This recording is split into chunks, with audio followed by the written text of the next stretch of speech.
All right, welcome to The Explainer. Today, we are unpacking a highly provocative and honestly pretty radical text by an author named Xu Feng. It's called Escaping Suffering. And let me tell you, it offers an absolute, totally uncompromising view on human hardship. This worldview completely flips the script. It rejects literally everything we usually tell ourselves when we're going through a tough time. It's a challenging read for sure, but whether you ultimately agree with it or not, it forces a really fascinating perspective shift. Okay, so let's dive right into this by addressing the elephant in the room. When things go wrong, when you're really struggling, who is to blame for that suffering? Naturally, our first instinct is to point the finger outward, right? We blame society, we blame a bad streak of luck, maybe we blame our parents or the economy. But acknowledging that completely natural instinct perfectly sets up the author's jarring counterargument. Because Xu Feng is about to pull the rug right out from under all of those comforting excuses. Section 1. The origin of suffering. Let's trace the source.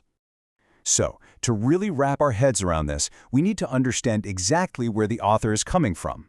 After years of analyzing society and cross-referencing different historical teachings, his search led him to one foundational premise: the operation of the Tao. In this specific worldview, the universe isn't just random chaos. It operates on a strict, divine, unbreakable logic that reflects absolute fairness and justice. And according to the author, failing to recognize this exact logic is the very thing that traps humanity in a vicious, never-ending cycle of pain. The crucial takeaway is summarized perfectly in this quote from the text. Today is a continuation of yesterday. An individual's suffering is entirely self-inflicted. This is Xu Feng's radical thesis. In his eyes, there are zero victims of circumstance, none. This brutally shifts us away from our comforting worldview directly into an unyielding perspective where absolutely all personal suffering is something you created yourself. Section 2. Surface versus root causes, and the illusion of the external. Now you might be wondering, how does the author justify such a harsh stance? Well, he relies on a specific philosophical rule: surface cause versus root cause. In this philosophy, what appears to be an external attack, or a random injustice, or an unpredictable accident, it's just an illusion. The external event is literally just a surface-level manifestation of a person's own internal cause. Basically, you are the root. Let's look at how the text illustrates this. Say a totally careless cyclist hits you on the street. It feels like terrible bad luck, right? Well, that's just a surface cause. But the root cause, according to this framework, is that it's a self-invited event. The text impartially asserts that you actually invited this fate upon yourself through your own past actions. And the text takes this to an even more extreme level. Imagine someone tragically dies from drinking counterfeit alcohol. The surface blame naturally and logically goes to a faulty or malicious distillery. But Xu Feng argues that even this is essentially a self-inflicted outcome. The person's death is framed as a direct mathematical result of their own past internal causes, which completely removes the distillery from holding the ultimate cosmic responsibility. Consider this highly charged example presented in the source: imprisonment. On the surface, one might easily blame harsh police, an authoritarian government, or incredibly strict laws. But we have to make it clear that this philosophy firmly categorizes this as one's own doing. In Xu Feng's exact framework, external institutions are never the true cause of your suffering. Your own internal ledger is. Section 3. A harsh reality. Stripping away comfort. Having established this uncompromising rule that you are the cause of your own pain, the author directly confronts our natural instinct for self-pity. He writes, "I am reluctant to give everyone a bowl of anesthetic poison." He views all our comforting lies, like telling a friend their hardship is due to social injustice or that heaven is just turning a blind eye, as completely toxic.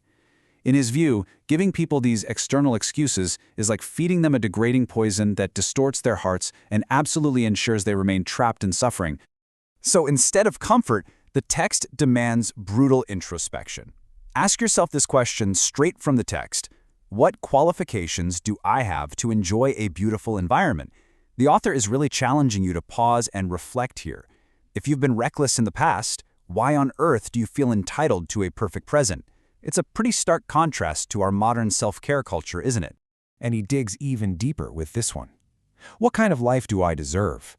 If someone has literally never contributed to society or has never actually spoken the truth, do they really deserve a life of abundance surrounded by reliable people? The text argues unequivocally, no way, absolutely not. You get exactly what you have earned. down to the very last drop. To really solidify this strict cause and effect argument, the author uses this very natural, relatable metaphor. If no seeds are sown in the spring, do not expect a bountiful harvest in autumn. It's simple, undeniable logic, but applied directly to human morality. Your past lives and your past actions are the spring, and they completely 100% dictate your present bank account, your health, and your circumstances in the autumn.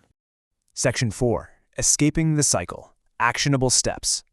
So, if we are entirely responsible for our own misery, how do we actually break free? Well, the text starts with a strict list of what must be completely avoided. Obviously, cheating and stealing are on the list, but it also explicitly warns against complaining, cursing the government, or flattering and relying on people in power. The author notes that cursing heaven or relying on external authority will just make life more unbearable. It literally just perpetuates the exact cycle of suffering you are desperately trying to escape. Instead, here is the text's primary methodology for escaping hardship. Step 1. Remain calm.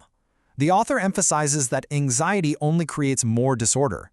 Calmness is the absolute, non-negotiable prerequisite for moving forward. Step 2. Accept your present circumstances with total equanimity. And Step 3. Change bit by bit. There are no magic wands or quick fixes here. It is a slow, methodical clawing back to balance.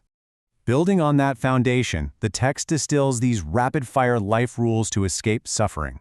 Give to others without worrying about your own future, and create wealth without squandering resources. But most importantly, it stresses walking a regular path and living a simple, ordinary life. The author actively warns against fantasizing about instant fame or pursuing extraordinary supernatural paths to godhood. Just keep it simple. Now, this philosophy gets even heavier when we talk about accepting fate. We really need to unpack the extreme view here using the author's specific examples. He writes that if you have done your absolute best, you must have zero regrets, even if that means calmly facing death because there is literally no food tomorrow, or looking your child in the eye and honestly telling them they can't go to college because there is no tuition money. No matter how harsh, you must simply accept fate. And how does someone actually achieve that terrifying level of acceptance? Well, the text asks, death is not the end of life, so why fear it? This ultimate perspective on mortality completely underpins the entire philosophy of calm acceptance outlined in the source. Think about it.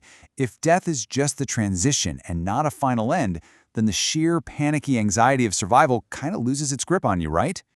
To finally and fully step out of suffering, the author points to what he calls the path of reverence. Humanity must do three things: revere the greatest creator, revere life, and revere nature. Aligning yourself completely with this immense, logical cosmic order is the ultimate key to getting out of the cycle, which leaves us here. I want to wrap up this explainer by leaving you with a final, provocative thought directly inspired by Xu Feng's uncompromising worldview. If you stripped away every single external excuse for your struggles today, what would you be forced to change tomorrow? It's a radical philosophy, and it's a harsh mirror for sure, but it undeniably challenges us to look inward. Thank you so much for joining me on this deep dive, and keep questioning the root of it all.